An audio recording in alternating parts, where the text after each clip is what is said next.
12 people sat around the mahogany table at the most expensive restaurant in Atlanta, but Nicole Carter felt like she was surrounded by wolves. She had been excited about this rehearsal dinner for months. Tomorrow she would marry Brandon Mitchell, the man who had swept her off her feet at a coffee shop 2 years ago. The man who said he loved her smile, her kindness, her heart. The man who made her believe that love stories could happen to ordinary girls like her. But right now, that man sat silent beside her while his mother reached into her designer handbag. Patricia Mitchell pulled out a thick stack of papers held together with a black clip. She slid them across the table toward Nicole with one perfectly manicured finger. "We need you to sign this before tomorrow," Patricia said. Her voice was smooth like honey poured over ice. Nicole looked at the document. Prenuptial agreement was printed across the top in bold letters. "What is this?" Nicole asked, though she could clearly see what it was. "Protection," said Robert Mitchell, Brandon's father, from the head of the table. "For our family's assets. Surely you understand." Nicole looked at Brandon. He wouldn't meet her eyes. He just stared at his wine glass, turning the stem between his fingers.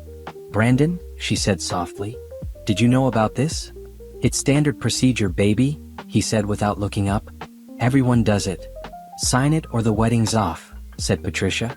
She smiled, but her eyes were hard as stone. "We need to protect what's ours.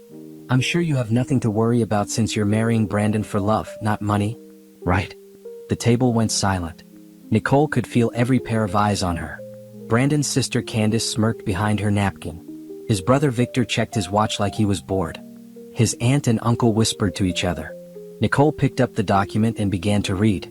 The prenup stated that in case of divorce, Nicole would receive nothing. No spousal support. No claim to any Mitchell property. No rights to any business interest. She would leave the marriage with only what she brought into it. There was also a clause about children. Any child would remain in Mitchell custody if the marriage ended. Nicole would have to prove in court that she was a fit mother just to get visitation rights. But the part that made her hands shake was the final section. It stated that Nicole would give up any rights to her own income earned during the marriage.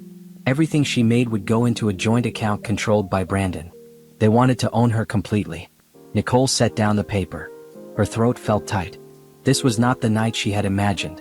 She had dreamed of toasts and laughter and stories about how she and Brandon met. She had imagined his mother finally warming up to her, finally accepting her as part of the family. Instead, she was being handed a contract that would make her a prisoner. "This is very thorough," Nicole said carefully. "Our lawyers are the best in the state," Robert said proudly. "I need time to read it properly," Nicole said. "And I should have my own lawyer look at it." Patricia's smile froze. "We don't have time for that. The wedding is tomorrow." "Then push back the wedding," Nicole said. The table erupted. Candace gasped. Victor rolled his eyes. The aunt and uncle shook their heads like Nicole had said something shameful. "Push back the wedding?" Patricia repeated. Her voice had lost its smooth tone. Now it sounded like gravel.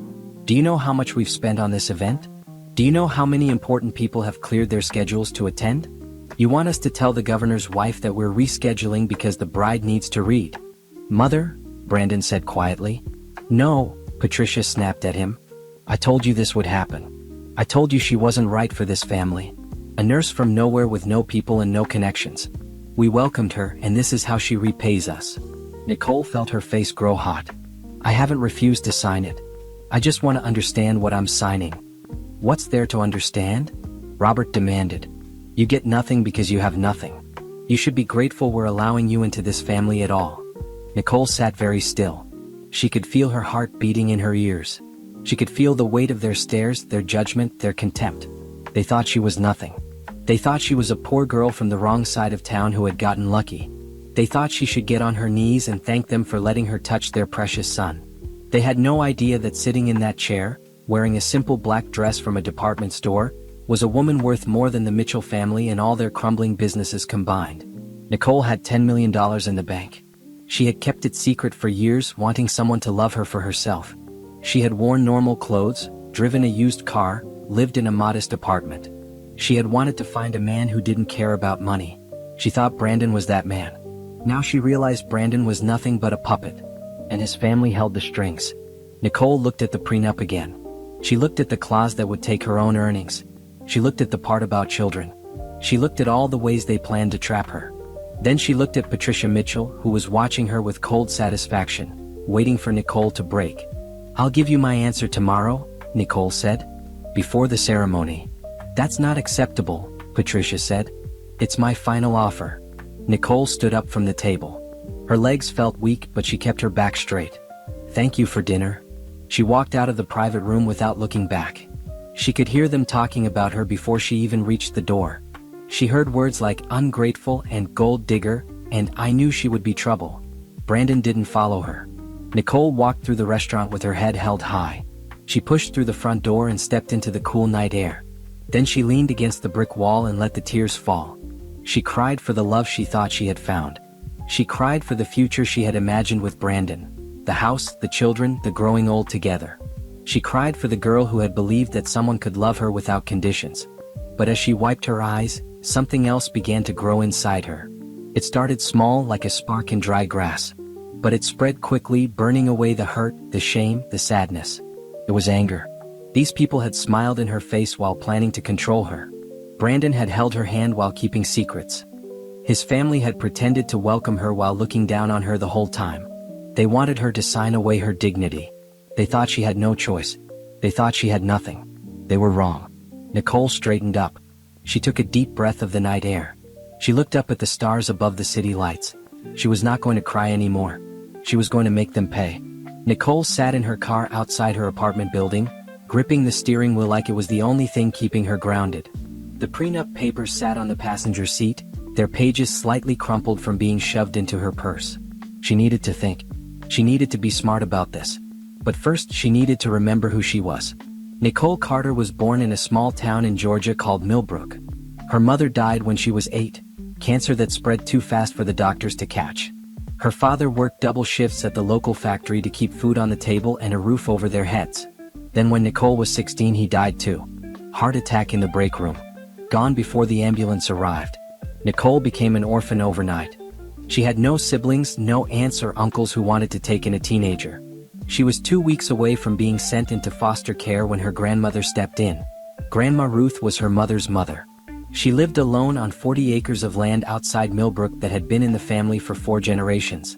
She was 73 years old, walked with a cane, and had a tongue sharper than a razor blade. "You'll live with me," Grandma Ruth said at the funeral, "and you'll finish school. I didn't raise your mama to have her only child become a dropout." Nicole moved into the old farmhouse.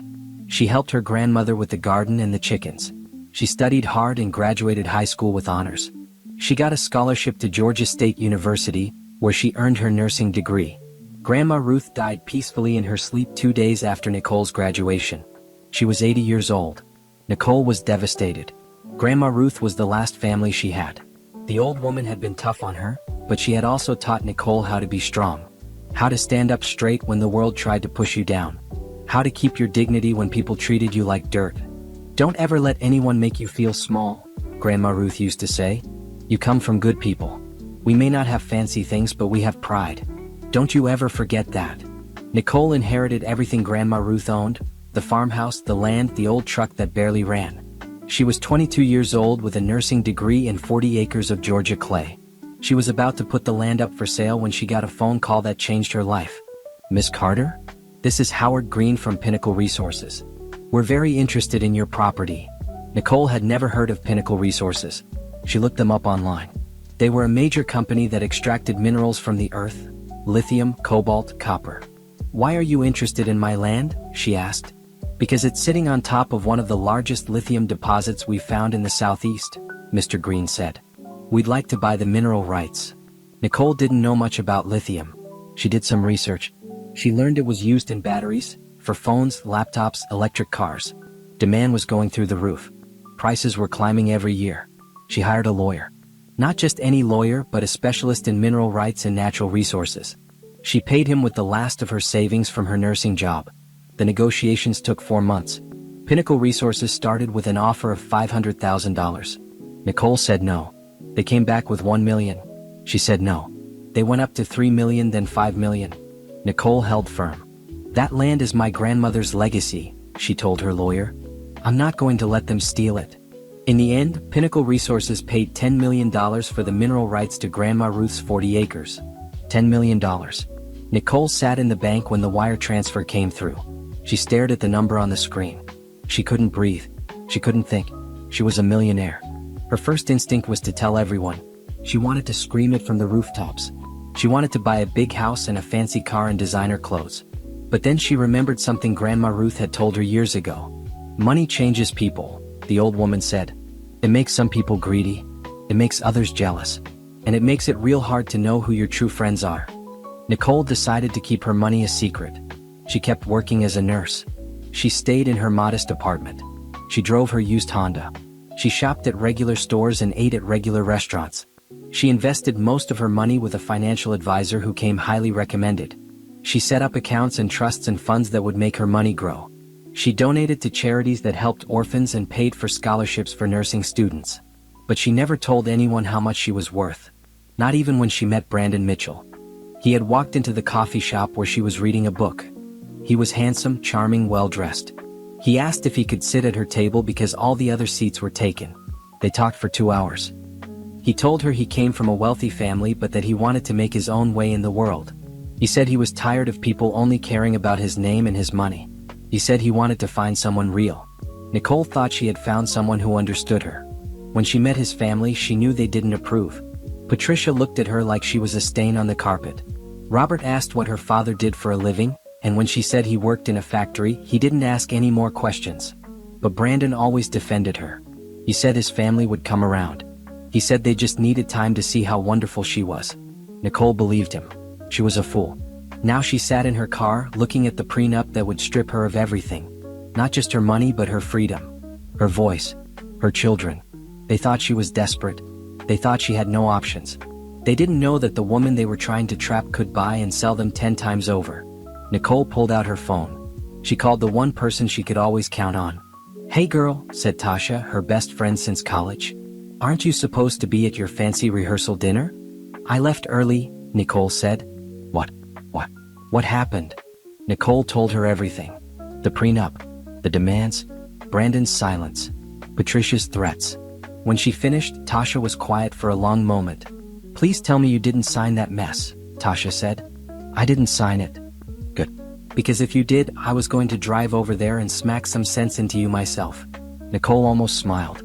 "Almost. What am I going to do, Tash? The wedding is tomorrow." "I'll tell you what you're going to do," Tasha said. "You're going to take that $10 million and you're going to remind those people who they're dealing with. They think you're nothing? Show them everything." Nicole closed her eyes. She thought about Grandma Ruth. She thought about her parents. She thought about all the years she had worked hard and kept quiet and tried to be humble. Maybe it was time to stop being humble. Maybe it was time to roar. "I need your help," Nicole said. "I'm already grabbing my keys," Tasha replied. "Let's burn it down." Tasha showed up at Nicole's apartment 20 minutes later with a bottle of wine and a notepad. She was wearing sweatpants and a bonnet, which meant she had run out the door without caring what she looked like. That was how Nicole knew her friend was serious. "Okay," Tasha said, settling onto the couch and pouring 2 glasses. "Start from the beginning. And I mean the real beginning. When did things start feeling wrong?" Nicole took a long sip of wine. She had been so focused on the prenup that she hadn't let herself think about the other things. The little moments she had pushed aside because she wanted to believe in her fairy tale. 6 months ago, Nicole said slowly. "Maybe longer." 6 months? Girl, that's half your engagement. "I know." Nicole stared at her glass. Brandon started working late. Like really late. He said his father was giving him more responsibility at the company. He said he had to prove himself. And you believed him? Why wouldn't I? He's always wanted his father's approval. It made sense. Tasha wrote something on her notepad. "What else?" "The phone calls," Nicole said. "He started leaving the room whenever his phone rang. He said it was work stuff, confidential business. But he never used to do that before. We used to tell each other everything." Tasha said in that tone that meant she was not impressed. "What else?" Nicole felt her chest tighten. She didn't want to say the next part out loud because saying it would make it real. 3 weeks ago, she said quietly, "I found a receipt in his jacket pocket. From a hotel downtown. The Monarch." Tasha stopped writing. "What did he say?" "He said it was for a client meeting. He said sometimes they book conference rooms at hotels because the office doesn't have enough space." "And you checked that?" "No." Nicole's voice was small. "I wanted to trust him." Tasha put down her pen. She took Nicole's hands in hers. "Listen to me," Tasha said firmly. "I love you like a sister. That's why I'm going to say this straight. Brandon has been lying to you. That family has been using you. And if you walk down that aisle tomorrow, you are going to regret it for the rest of your life." Nicole's eyes filled with tears. "I know. I think I've known for a while. I just didn't want to see it." "That's how they get you," Tasha said. "They make you doubt yourself. They make you think you're crazy for noticing what's right in front of your face." Nicole wiped her eyes. She thought about all the times she had questioned herself. All the times Brandon had explained away her concerns and made her feel silly for worrying. "I need to know the truth," Nicole said. "I need proof." "Then let's get proof," Tasha said. "Tomorrow is supposed to be your wedding day. Let's make sure you know exactly who you're marrying before you walk down that aisle." They made a plan. Nicole would go through Brandon's things while he was out. She would check his phone, his emails, his credit card statements. Tasha would do some digging online, looking for any information about the Mitchell family's finances. "What about the prenup?" Nicole asked.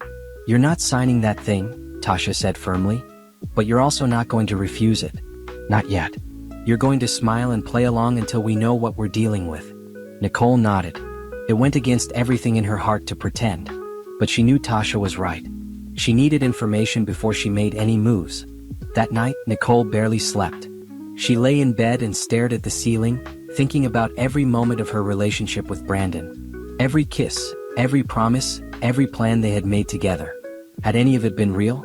She thought about the way he used to look at her in the beginning, like she was the most beautiful woman in the world. Like he couldn't believe his luck. When had that look changed? She thought about the first time she met his parents. Patricia had barely shaken her hand. Robert had looked her up and down like he was inspecting merchandise. "She seems very simple," Patricia had said to Brandon, not even bothering to whisper. "I suppose that has its charms." Brandon had laughed it off. He said his mother didn't mean anything by it. He said Patricia just needed time to warm up. 2 years later, Patricia was still ice cold. Nicole realized now that she had been making excuses for all of them. Brandon, his parents, his siblings. She had bent over backward trying to fit into their world, trying to prove she was good enough. But she was never going to be good enough for them. Not because she was lacking anything, but because they were the ones who were broken. They were so obsessed with money and status that they couldn't see the value in anything else. The next morning, Nicole put on her game face. She texted Brandon that she was sorry about leaving the dinner early. She said she just needed some air. She said she was ready to talk about the prenup. Brandon called her immediately. "Baby, I'm so glad you're being reasonable," he said. His voice was sweet as honey. "I know my family can be a lot, but they just want what's best for us." "I understand," Nicole said, keeping her voice calm. "Can we meet for lunch? Just the two of us?" "Of course. I'll pick you up at noon." Nicole hung up and looked at herself in the mirror. She saw a woman who had spent 2 years trying to be loved. A woman who had hidden her true self because she wanted to be accepted for who she was inside. Well, that woman was gone. From now on, Nicole was going to be smart. She was going to be strategic. She was going to find out every dirty secret the Mitchell family was hiding. And then she was going to make them pay. At noon, Brandon arrived in his BMW. He was wearing an expensive suit and his perfect smile. He kissed Nicole on the cheek and opened the car door for her like a gentleman. "You look beautiful," he said. "Thank you," she replied. They drove to a restaurant that Brandon loved, an upscale place with white tablecloths and waiters in bow ties. He ordered for both of them without asking what she wanted. He always did that. Nicole used to think it was romantic. Now she saw it for what it was. Control. "So," Brandon said, reaching across the table to take her hand. "About the prenup." "I read it last night," Nicole said. "All of it. And? It's very thorough." Brandon smiled. "My mother's lawyers are the best. They don't miss anything." "I noticed." Nicole paused. "There's a clause about my earnings going into a joint account." "For tax purposes," Brandon said smoothly. "It's better for both of us." "And the clause about children?" Brandon's smile flickered just slightly. "That's standard in families like ours. The Mitchell name has to be protected." "Protected from whom?" Nicole asked. "From anyone who might try to take what isn't theirs." Nicole looked into his eyes. This was the man she had loved. The man she had planned to build a life with. The man she had trusted with her future. And now he was sitting across from her, casually explaining why she would have no rights to her own children. "I'll sign it," Nicole said. Brandon's face lit up. Really? On one condition. I want my own lawyer to review it first, just to explain the legal terms to me. I don't understand all the language. Brandon hesitated. The wedding is tomorrow, Nicole. I know. I'll have an answer by tonight. I just need a few hours. He studied her face, looking for something. Suspicion, maybe. Resistance. But Nicole kept her expression neutral. She had learned from the best, after all. She had watched Patricia Mitchell smile while delivering poison for 2 years. Fine, Brandon said finally. Tonight. But don't keep my mother waiting too long. You know how she gets. I know exactly how she gets, Nicole said. After lunch, Brandon dropped her off at her apartment. He kissed her goodbye and told her he loved her. Nicole smiled and said it back. Then she went inside and called Tasha. I need you to find me a private investigator, she said. The best one in Atlanta. Already done, Tasha replied. His name is Franklin Moss. He's meeting us in an hour. Nicole felt something shift inside her. The sadness was still there, underneath everything. But on top of it now was something stronger. Determination. She was going to find out the truth about Brandon Mitchell. And then she was going to destroy him.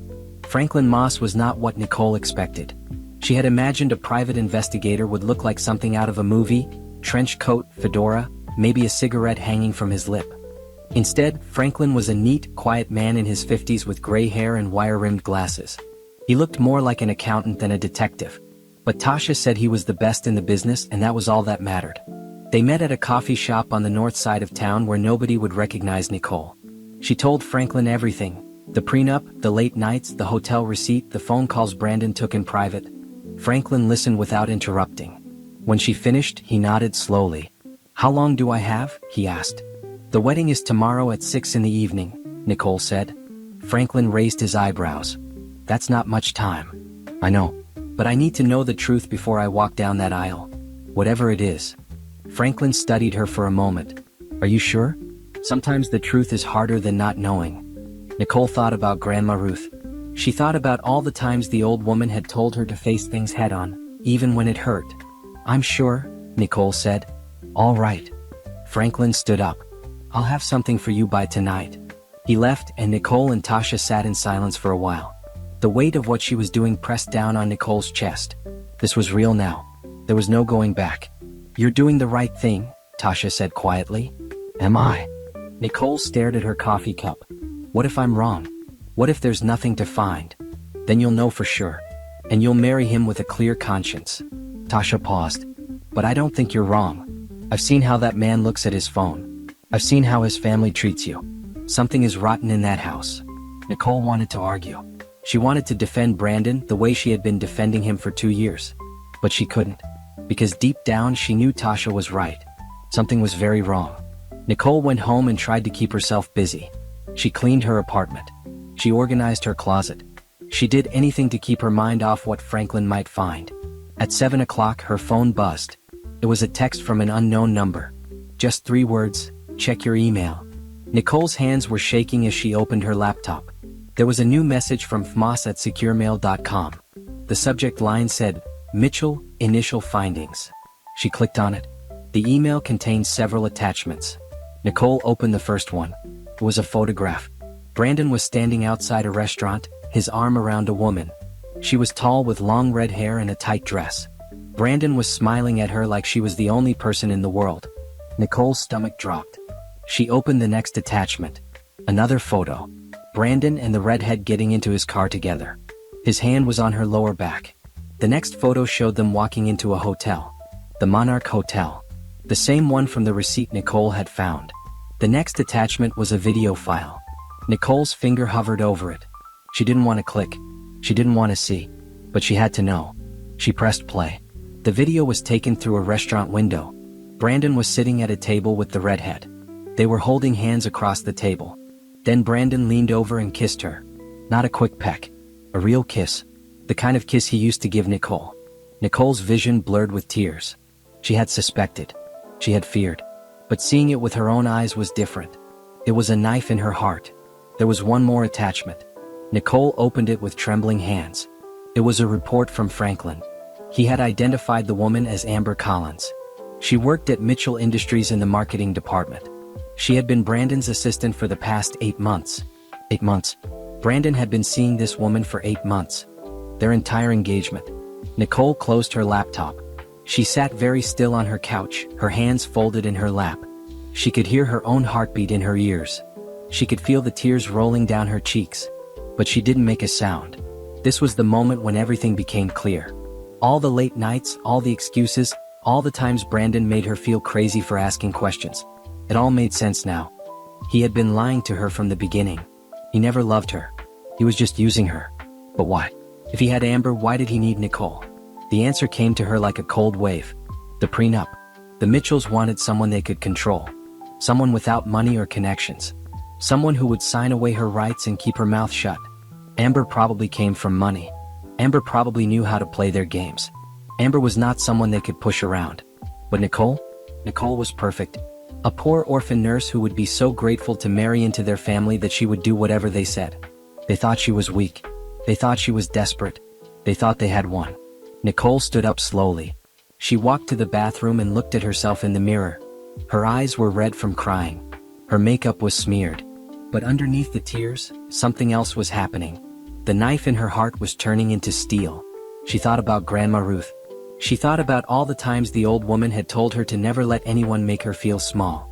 "You come from good people," Grandma Ruth used to say. "We may not have fancy things, but we have pride." Nicole wiped her eyes. She fixed her makeup. She straightened her shoulders. The Mitchells wanted to break her? Fine. She would break them first. She called Tasha. "I saw the pictures," Nicole said. Her voice was steady now. "Oh honey," Tasha breathed. "I'm so sorry." "Don't be sorry. I needed to see them. Now I know what I'm dealing with." "What are you going to do?" Nicole thought for a moment. The old Nicole would have confronted Brandon. She would have screamed and cried and demanded an explanation. She would have given him a chance to lie his way out of it. The new Nicole was smarter than that. "I'm not going to do anything," she said. "Not yet." "What do you mean?" "I mean the wedding is still happening tomorrow." Tasha was silent for a long moment. "Girl, have you lost your mind? You can't marry that man after what you just saw." "I'm not going to marry him," Nicole said. "But I am going to walk down that aisle. And I am going to destroy him in front of everyone he knows." Tasha let out a low whistle. "Now that's what I'm talking about. What do you need from me?" Nicole smiled. It was not a nice smile. It was the smile of a woman who had nothing left to lose. "First, I need you to call Franklin back. Tell him I need everything. Every secret the Mitchell family is hiding.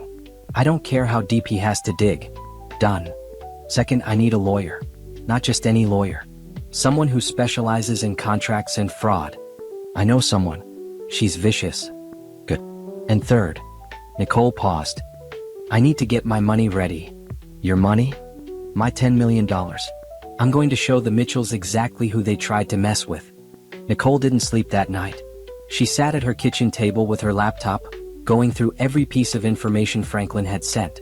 The photos of Brandon with Amber were painful to see, but she forced herself to study them carefully.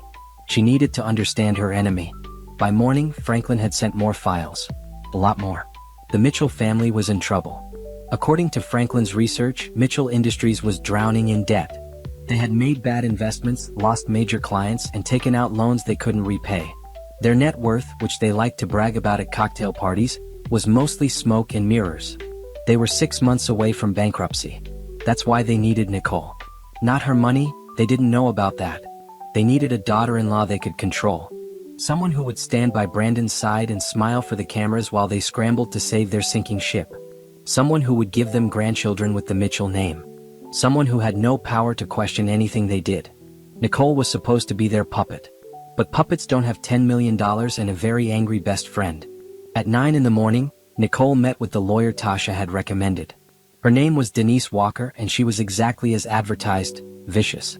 She was a tall woman with sharp eyes and a no-nonsense attitude. She read through the prenup in 10 minutes and laughed out loud. "They really thought you would sign this?" Denise said. "This is the most one-sided agreement I've ever seen. It's borderline illegal." "What do you mean?" Nicole asked. "This clause about your earnings? It essentially makes you an indentured servant. And this custody language? No court in Georgia would enforce this. It's designed to scare you into compliance, not to hold up legally. So it's useless? It's worse than useless. It shows intent to defraud." If you signed this and later discovered they were hiding their debt, you could sue them for fraud. Nicole leaned forward. They hid their debt? According to these financial records your investigator found, yes. Robert Mitchell has been cooking the books for years. The company is worth a fraction of what they claim. If you married Brandon without knowing this, you would be taking on his liabilities. So they wanted me to save them? They wanted you to go down with them, Denise said, while they tried to find a way out. Nicole sat back in her chair. She thought she had understood how low the Mitchells could go. She was wrong. This was worse than an affair. This was financial predation. What are my options? Nicole asked. Denise smiled. It was not a warm smile. You have several. You could walk away and never see them again. You could sue them for fraud. Or, she paused. You could do something more creative. Like what? Like showing them who they're dealing with, publicly. Nicole thought about this. She thought about Patricia's smug face at the rehearsal dinner. She thought about Robert looking down his nose at her. She thought about Brandon kissing Amber while wearing the engagement ring Nicole had helped him pick out. She thought about Grandma Ruth telling her to never let anyone make her feel small. Tell me more, Nicole said. They talked for 2 hours. Denise explained the legal options, the risks, and the potential rewards. By the time they finished, Nicole had a plan. She left Denise's office and made one more stop, the bank. She met with her financial advisor and moved her money around. She set up a new business account. She opened a charitable foundation in her grandmother's name. And she made sure that every penny was protected, visible, and ready to be revealed. That afternoon, Nicole went to the Mitchell estate for the final wedding preparations. She smiled at Patricia. She kissed Brandon. She pretended everything was fine. Did you have a chance to review the prenup? Patricia asked, watching Nicole like a hawk. I did, Nicole said sweetly. My lawyer looked it over this morning. Patricia's eye twitched. You hired a lawyer? Just to explain the legal terms. You know how confusing all that language can be. Nicole smiled. I'll have my answer at the ceremony. The ceremony? That's very dramatic. Well, Nicole said, I wanted to make sure the whole family was there when I gave my response. Patricia didn't like that. Nicole could tell by the way her jaw tightened. But what could she say? Nicole was being cooperative. She was being polite. She was playing their game. She was just playing it better. That evening, Nicole went home and prepared for what was coming. She laid out her wedding dress, a gorgeous white gown she had spent months choosing. She looked at it hanging in her closet and felt a strange mix of emotions. She had imagined wearing this dress while becoming Brandon's wife. She had imagined walking down the aisle toward her future. She had imagined the happiest day of her life. Now she would wear it for something very different. But she would still walk down that aisle. And it would still be unforgettable. Tasha came over that night. They didn't drink wine or laugh or do the things brides were supposed to do the night before their wedding. Instead, they went over the plan. Every detail. Every step. Every word. Are you nervous? Tasha asked. No, Nicole said. And she meant it. The tears were gone. The heartbreak was stored away in a box she would deal with later. Right now, there was only focus. You know this is going to change everything, Tasha said. Your life won't be the same after tomorrow. Good, Nicole replied. It's time for a change. That night, Nicole lay in bed and thought about the woman she used to be. The girl who had lost her parents too young. The orphan who had worked so hard to build a life. The woman who had hidden her fortune because she just wanted to be loved for herself. That woman had been searching for something. Acceptance. Belonging. Family. Now she knew the truth. She didn't need their acceptance. She didn't need to belong anywhere that required her to be small. She was her own family. And tomorrow she would show the world exactly what that meant. The morning of the wedding, Nicole woke up early. The sun was just coming up, painting her bedroom in soft gray light. For a moment, she lay still, letting herself feel the weight of what was coming. This was supposed to be the happiest day of her life. Instead, it would be the most important.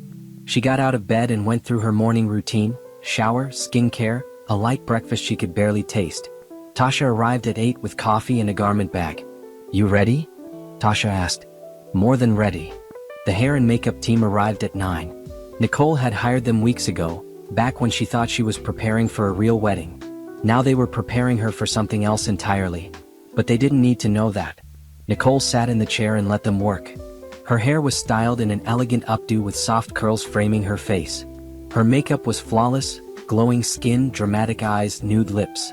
She looked like a bride in a magazine. She looked like a woman about to get married. But her eyes told a different story. They were calm, focused, ready. At noon, Nicole put on her wedding dress. It was a beautiful gown, fitted bodice, flowing skirt, delicate lace that caught the light. She had loved this dress from the moment she saw it. She had imagined Brandon's face when he saw her walking toward him. Now she imagined the faces of the entire Mitchell family when they realized what they had done. Tasha helped her with the zipper and adjusted the train. Then she stepped back and looked at Nicole with tears in her eyes. "You're the most beautiful bride I've ever seen," Tasha said. "And the bravest woman I know." "Don't make me cry," Nicole said. "I'm not going to waste my makeup on tears." They laughed. Felt good to laugh. It felt like releasing some of the tension that had been building for days. Nicole's phone buzzed. It was a text from Brandon. "Can't wait to see you at the altar. I love you, baby." Nicole looked at the message for a long moment. 2 weeks ago, this text would have made her heart flutter. Now it just made her stomach turn. She typed back, "See you soon." Then she put down the phone and picked up a folder that was sitting on her dresser. It contained everything: the photos of Brandon and Amber, the financial records showing the Mitchell family's debt, the predatory prenup designed to trap her. She also had something else. A document showing her net worth. $10 million clearly outlined in black and white. This was her weapon. At 3 o'clock, the limousine arrived to take Nicole to the venue. The Mitchell family had chosen a grand estate outside Atlanta for the wedding. It had manicured gardens, a stone chapel, and a ballroom that could hold 500 people. 500 people who were about to witness something they would never forget. Nicole climbed into the limo with Tasha by her side. They didn't speak during the drive. There was nothing left to say. The plan was in place. All that remained was to execute it. When they arrived at the estate, Nicole could see the guests already gathering. Expensive cars lined the driveway. Women in designer dresses and men in tailored suits walked toward the chapel, laughing and greeting each other. The who's who of Atlanta society. Politicians, business leaders, old money families. Patricia had invited everyone who mattered. She wanted to show off her son's wedding. She wanted to cement the Mitchell family's status as one of the elite. She had no idea what was coming. Nicole waited in the bridal suite while the guests took their seats. Tasha kept checking her phone for updates. The ceremony was scheduled to begin at 6 o'clock. At 5:30 there was a knock on the door. Tasha opened it to find Robert Mitchell standing there in his tuxedo. He looked uncomfortable, which Nicole enjoyed. "Nicole," he said stiffly, "the family wants to confirm that you've made your decision about the prenup." Nicole stood up and faced him. In her heels, she was almost as tall as he was. She looked him directly in the eyes. "I have," she said. "I'll announce it at the ceremony." Robert frowned. "That's not appropriate. These matters should be handled privately." "It will be private," Nicole said. "Just your family and 500 of your closest friends." Robert's face turned red. He started to say something, but Nicole held up her hand. "The ceremony starts in 30 minutes, Robert. I suggest you take your seat." He stared at her for a moment, clearly not used to being dismissed. Then he turned and walked away without another word. Tasha closed the door and burst out laughing. "Did you see his face? I thought he was going to have a stroke." "He might still," Nicole said. "The night is young." At 5 minutes to 6, Tasha helped Nicole gather her train and handed her the bouquet. White roses and lilies. Perfect for a bride. "Last chance to back out," Tasha said. "Not a chance," Nicole replied. Tasha nodded. She squeezed Nicole's hand once, then left to take her seat in the chapel. Nicole stood alone in the bridal suite. She looked at herself in the mirror one last time. She saw a beautiful woman in a beautiful dress. She saw a bride. But she also saw something else. She saw strength. She saw power. She saw a woman who would never be controlled again.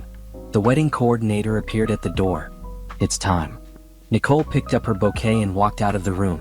She made her way to the entrance of the chapel, where the doors stood closed. Behind them, she could hear the murmur of 500 voices. The music started, the traditional wedding march. The doors began to open. Nicole took a breath, and then she started walking. The chapel was stunning. Candles everywhere. Flowers covering every surface. A red carpet leading to the altar where Brandon stood waiting, looking handsome in his black tuxedo. He smiled when he saw her. That perfect smile she used to love. Nicole smiled back. But her smile wasn't for him. It was for what was about to happen. She walked slowly down the aisle just like she had practiced. She nodded at the guests she recognized. She saw Patricia in the front row, wearing a smug expression that said she had won. She hadn't won anything. Nicole reached the altar and took Brandon's hands. He looked happy. He looked relieved. He thought she was about to become his wife. He had no idea she was about to become his worst nightmare. The officiant began to speak. "Dearly beloved, we are gathered here today." Nicole listened to the words, but she wasn't really hearing them. She was waiting for the moment. It came soon enough. "If anyone here has any reason why these two should not be wed," the officiant said, "speak now or forever hold your peace." Nicole let the silence stretch for one heartbeat. 2, 3. Then she opened her mouth. "I do," she said. The chapel went completely silent. Brandon's face froze. Patricia half rose from her seat. Nicole turned to face the crowd. "I have a reason," she said. "Several, actually." And then she told them everything. The silence in the chapel was so complete that Nicole could hear the candles flickering. 500 faces stared at her. Some confused, some shocked, some already pulling out their phones. Good. She wanted them to record this. "My name is Nicole Carter," she said, her voice carrying clearly through the space. 6 hours ago, I was supposed to become Nicole Mitchell. But I've learned some things in the past few days that have changed my plans." Brandon grabbed her arm. "Nicole, what are you doing? This isn't funny." She pulled away from him calmly. "I'm not trying to be funny, Brandon. I'm trying to be honest. Something you've never been with me." Patricia stood up. "This is ridiculous. Nicole, if you have concerns, we can discuss them privately." "No," Nicole said firmly. "We can't. Because privately, you would find a way to silence me. Privately, you would make this disappear. That's what you do." She looked at the crowd. "That's what this family does." She reached into the hidden pocket of her dress. She had specifically asked the seamstress to add it, and pulled out the folder. The folder with everything. 3 days ago, Nicole said, the Mitchell family presented me with a prenuptial agreement. They demanded I sign it or they would cancel the wedding. She held up the document. Would anyone like to know what it said? Murmurs rippled through the crowd. Some people leaned forward. Others looked uncomfortable. Nicole opened the folder and began to read.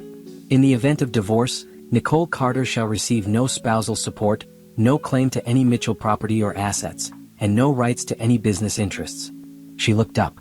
But that's not the interesting part. She turned the page. "The agreement also states that any income one earned during the marriage would go into a joint account controlled by my husband."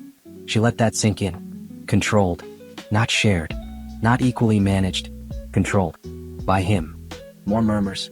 Some of the women in the audience exchanged glances. "And then there's the clause about children." Nicole's voice was steady but harder now.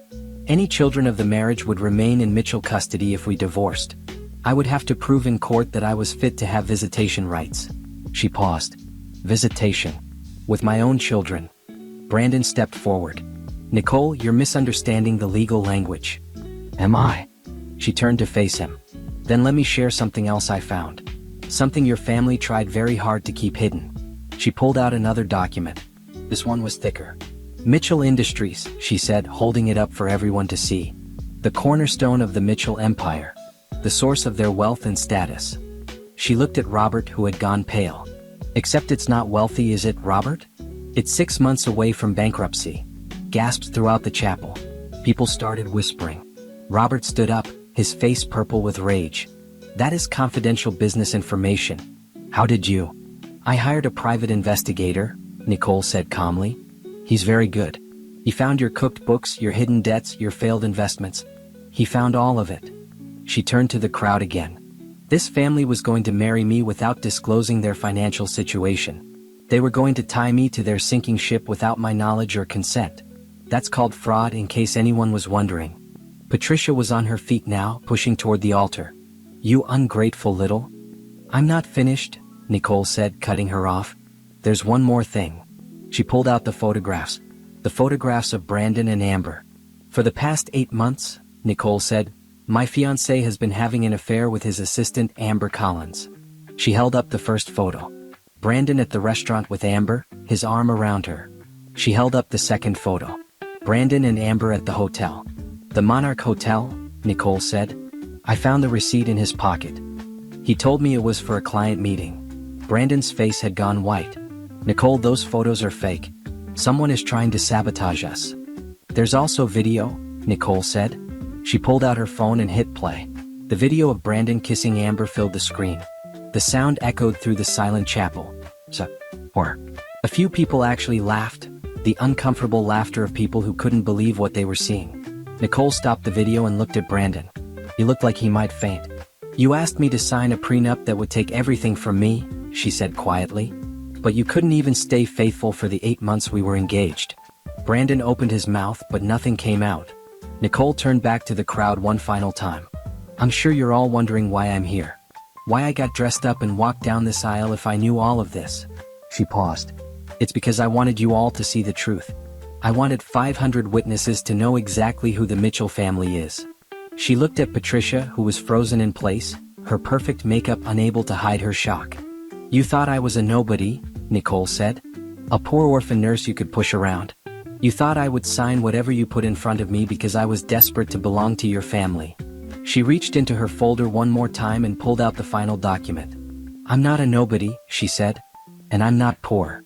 She held up the paper. It showed her bank statements, her investment accounts, her net worth. $10 million, she said.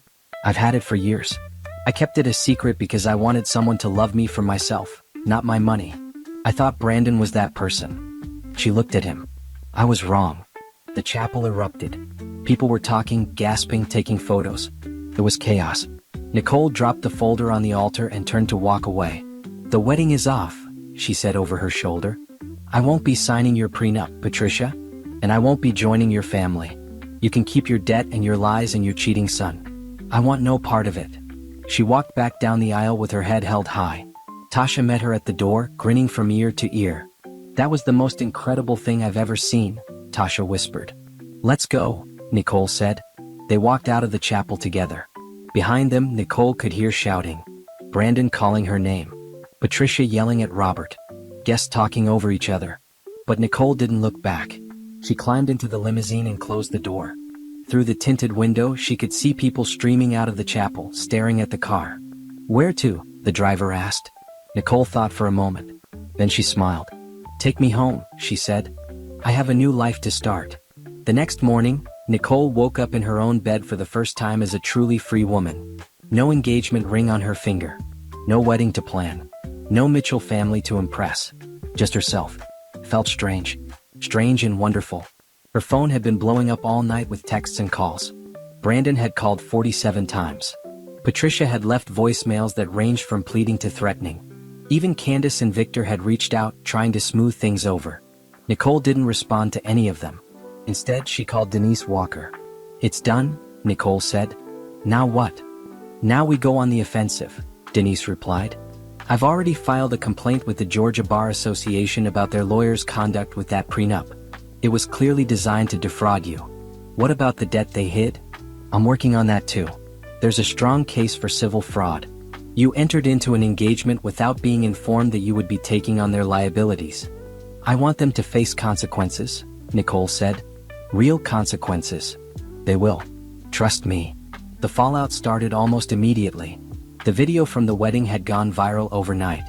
Someone in the chapel had recorded the whole thing and posted it online. By morning it had been viewed over 1 million times. "Rich family exposed at their own wedding," read the headline on the local news. "Bride drops bombshell, fiancé cheating, family bankrupt," said another.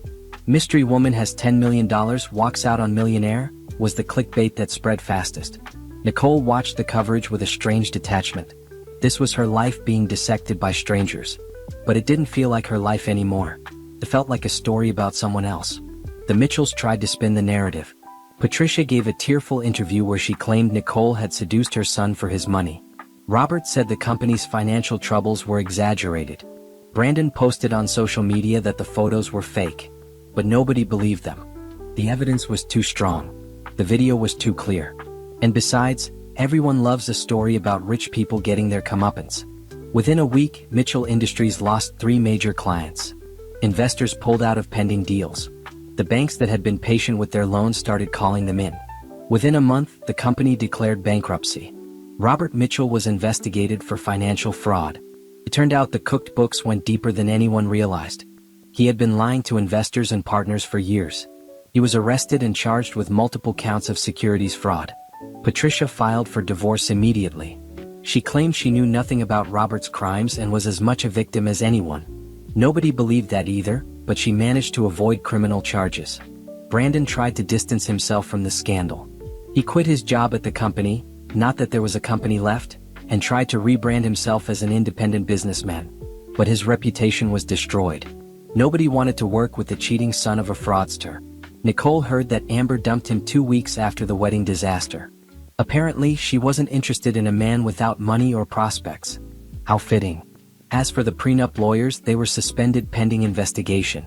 It turned out the Mitchell family was not their only client they had helped create predatory agreements for. Other women came forward with similar stories. Nicole was glad. She had always known that if she was being treated this way, others must be too.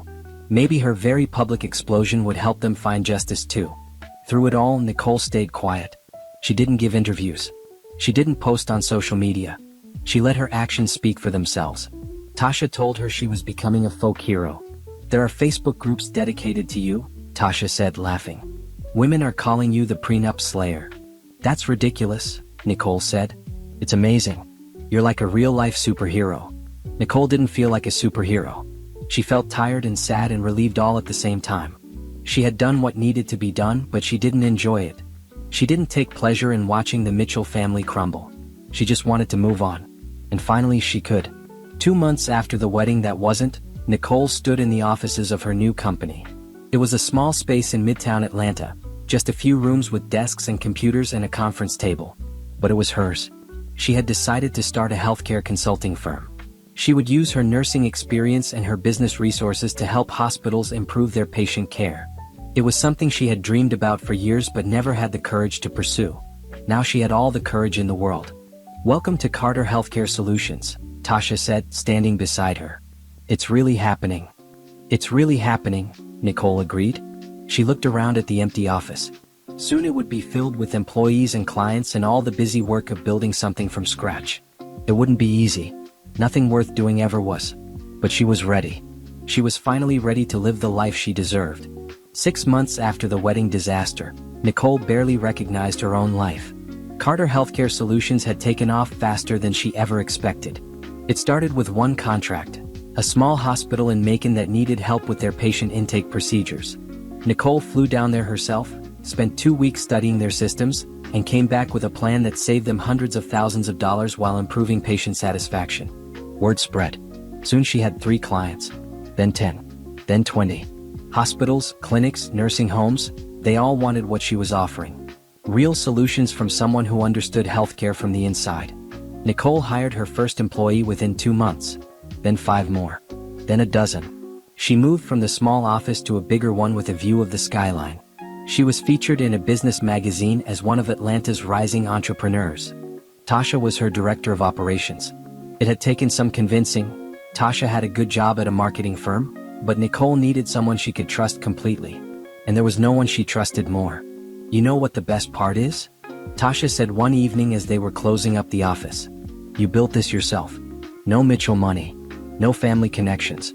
Just you and your brain and your $10 million in seed capital." Nicole smiled. The $10 million definitely helped. But it's not just the money. You could have just invested in real estate and lived off the interest forever. Instead, you created jobs. You're helping people. You're making a difference. That was the part that mattered most to Nicole. The money had never been about buying things or showing off. It was about security, freedom, the ability to build something meaningful. And she was building it. But as much as Nicole loved her work, she knew something was still missing. She hadn't dated since Brandon. She hadn't even thought about it. Every time someone showed interest, a colleague, a client, a man at the coffee shop, she shut it down. She wasn't ready. She didn't know if she would ever be ready. The betrayal still lived inside her. The memory of those photos. The humiliation. The loss. She had won, yes. But winning didn't undo the hurt. Then she met Damian Brooks. It happened at a charity event for a children's hospital. Nicole was there as a donor. She had set up a foundation in Grandma Ruth's name to fund pediatric care. She was standing by the silent auction tables when a voice spoke beside her. "The vintage saxophone," the voice said. "That's what I'm bidding on." Nicole turned and saw a tall man in a well-fitted suit. He had warm brown skin, a neat beard, and eyes that crinkled when he smiled. "You play saxophone?" she asked. I try to, he said. I'm better at architecture, but music is my first love. Architecture? Damian Brooks. He extended his hand. I design buildings for people who have too much money and too little taste. Nicole laughed. It was unexpected. She hadn't laughed at a stranger's joke in months. Nicole Carter, she said, shaking his hand. I'm in healthcare consulting. I know who you are, Damian said.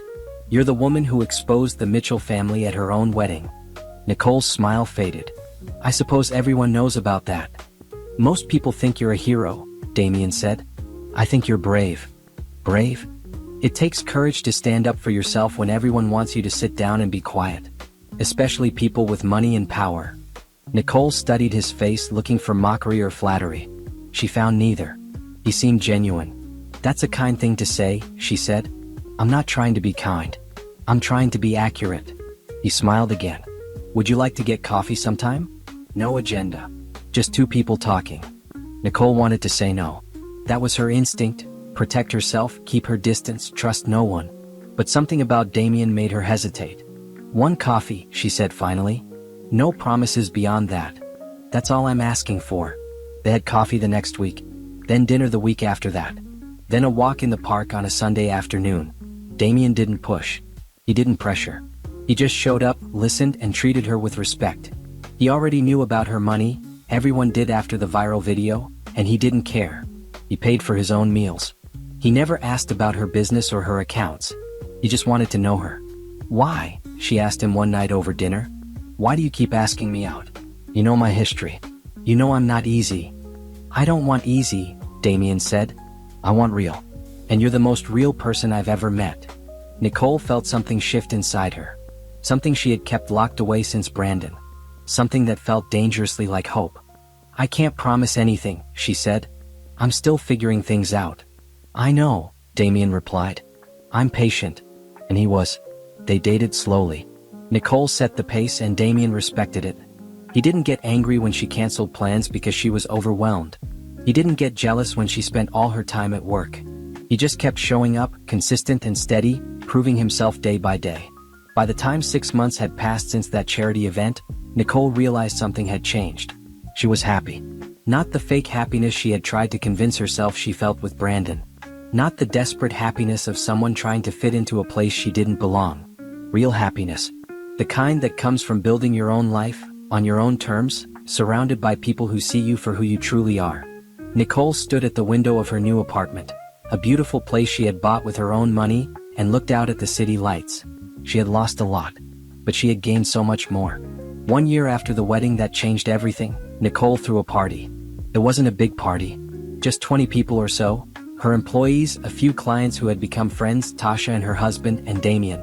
They gathered in Nicole's apartment to celebrate the first anniversary of Carter Healthcare Solutions. 1 year, Tasha said, raising her glass. 100 employees. 25 million in revenue. Not bad for a woman who used to take blood pressure readings. Everyone laughed. Nicole smiled and shook her head. It wasn't just me, she said. It took all of us. Every person in this room helped build something special. But she knew what Tasha meant. 1 year ago, Nicole had been a woman with a broken heart and a determination to make something of herself.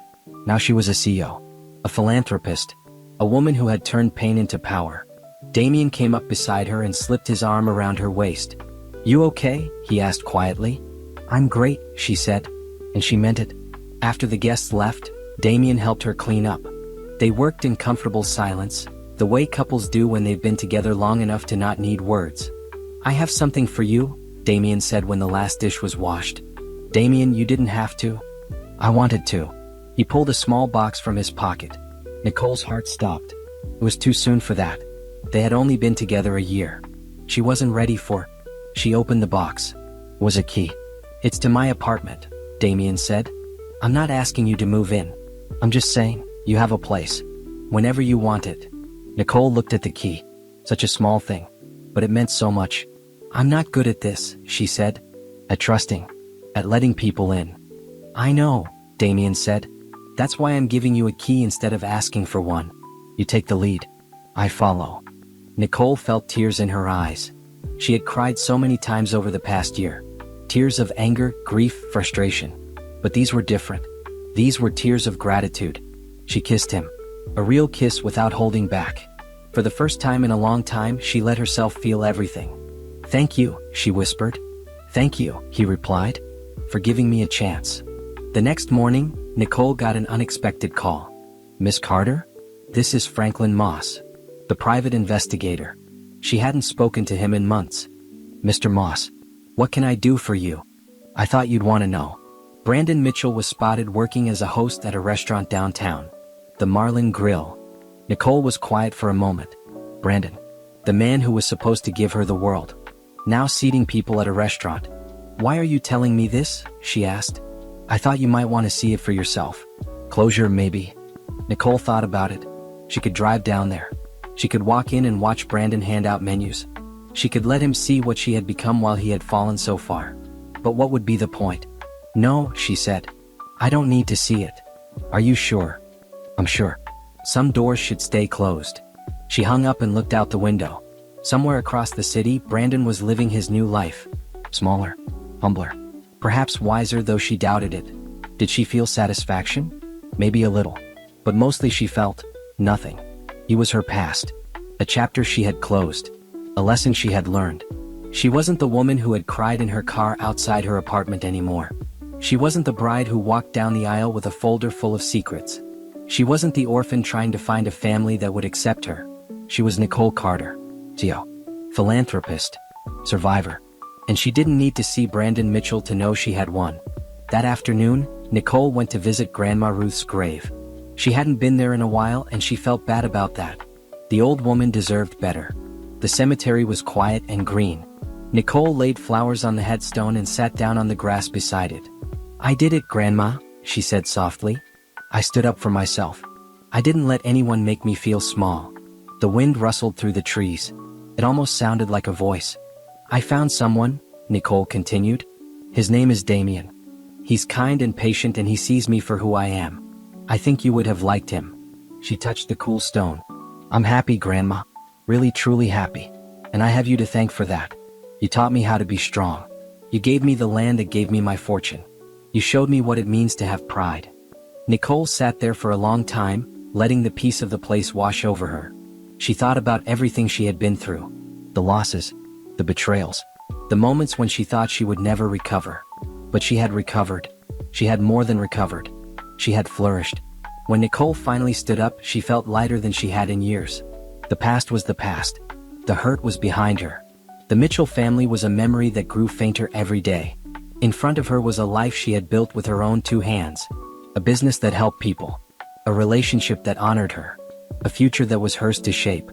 Nicole walked back to her car with the sun on her face. She was going to pick up Damien and take him to dinner at her favorite restaurant. Then maybe they would walk along the river and talk about nothing important. Simple things. Happy things. She had learned that those were the things that mattered most. As she drove away from the cemetery, Nicole smiled to herself.